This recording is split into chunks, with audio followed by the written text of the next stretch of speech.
Quintal quintal জল বেরিয়ে আসছে। এবং একটা কথা বলবো, কিছু মনে করবেন না? না না না, আপনি যখন কথা বলেন আমরা কি কখনো কিছু মনে করেছি? আমি এইসব বলতে খুব খারাপ লাগছে। আরে বাবা বলুন না, এত এ করার কি আছে, একটা কথাই তো বলবেন নাকি?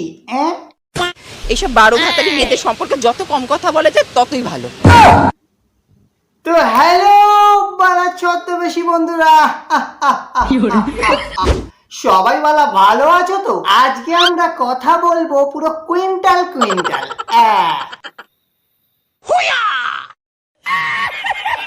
ভিডিওটি শুধুমাত্র মজার জন্য বানানো। ভিডিও দেখবেন, মজা নেবেন, চলে যাবেন, গায়ে মাখবেন না, কেমন?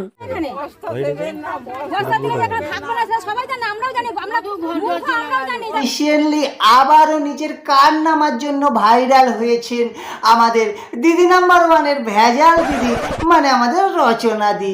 আর উনি কিন্তু রিসেন্ট ওই যে সকল জায়গাগুলো একটু ডুবে গেছেন, না গেলেন নয়, সেখানে গিয়ে বস্তা কি জিনিস সেটা যদি উনি জানেন না, কিন্তু গ্রামবাসীরা ওনাকে বোঝাবার চেষ্টা করছে যে এখানে বস্তা দিলে থাকবে না। আর দিদি কিন্তু সেটা বলা মন দিয়ে শুনছে। কেন কি উনি এখন মাথায় লাল বাতি নিয়ে যেহেতু সংসারে গেছেন, তাই উনার একটা দায়িত্বের মধ্যে পড়ে কাজ করি আর বলা না করি, কমসে কম একবার কাছে গিয়ে মোর নাম এই বলে খ্যাত হোক, আমি বোকা লোক। দেখো বালা, তুমি তোমার বাণী তোমার কাছেই রাখো। কেন কি বালা, আমি একটা অন্য টপিকে মানুষজনকে বোঝাবার চেষ্টা করছি। ব্যাপারটা বালা তুমি একটু বোঝার চেষ্টা করো।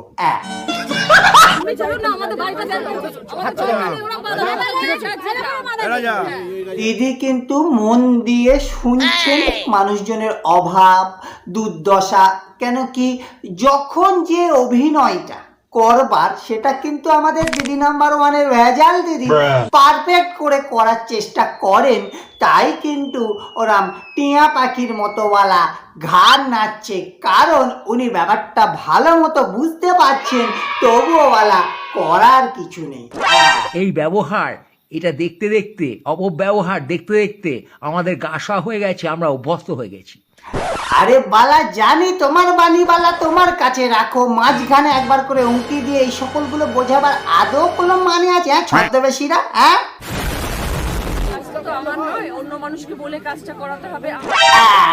এইটা কিন্তু পয়েন্ট। কেন কি বালা, যখন ভোটে দাঁড়িয়েছিলাম, যখন জেতার জন্য ভোট চাইছিলাম, তখন কিন্তু সবটাই যে আমি দেখে নেব, যেহেতু আমি এখানকার সাংসদ হতে চলেছি, সেরকম একটা প্রতিশ্রুতি ব্যাপারটা আমি দিতেই পারি। কিন্তু বালা যখনই ডুবে গেছে, তখন কিন্তু কাজটা যে বালা আমার নয়, সেই কাজটাও কিন্তু আমি মন দিয়ে পালন করছি। কেন কি মানুষজনকে বোঝানো খুবই সহজ, গ্রামের মানুষ বালা ইনোসেন্ট।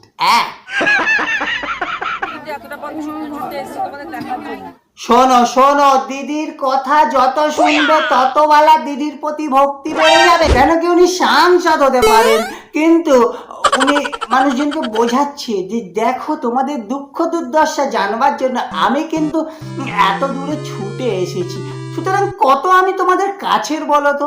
কোথায় বলা আমি সেই 100 তলার উপরে বসেছিলাম বলা, সেখান থেকে পুরো বন্যার জলে দাঁড়িয়ে আছি। ভাবো বলা কাজের মানুষ কিনা।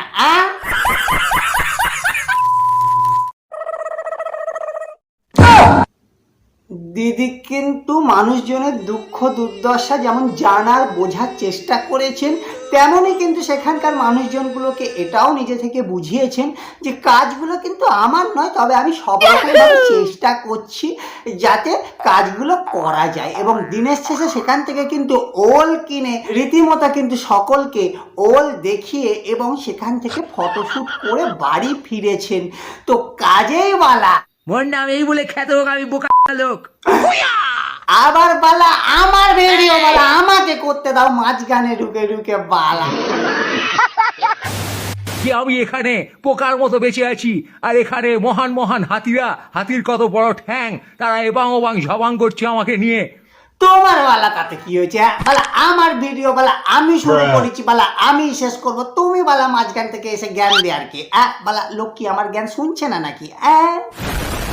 ও বালা ছদ্মবেশী বন্ধুরা, করার কিছু নাই। ভোট যখন দিয়েছো, জল যখন ঢুকেছে, সূর্যের তাপে সেই জল বাষ্প হয়ে ওপরে চলে যাবে, আবার বালা জল শুকিয়ে যাবে। তাই বালা বিন্দাস বাঁচো। সত্যি বলছি, ওই সকল বন্যা কবলিত মানুষজনকে দেখে আমাদের মনেও আত্মনাদ ওঠে, কিন্তু আমাদের তো করার কিছু নেই। আর যাদের করার আছে তাদের দায়িত্ব বলে বলা কিছু নেই। তো যাই হোক, সকলে সুস্থ থেকো, সকলে ভালো থেকো।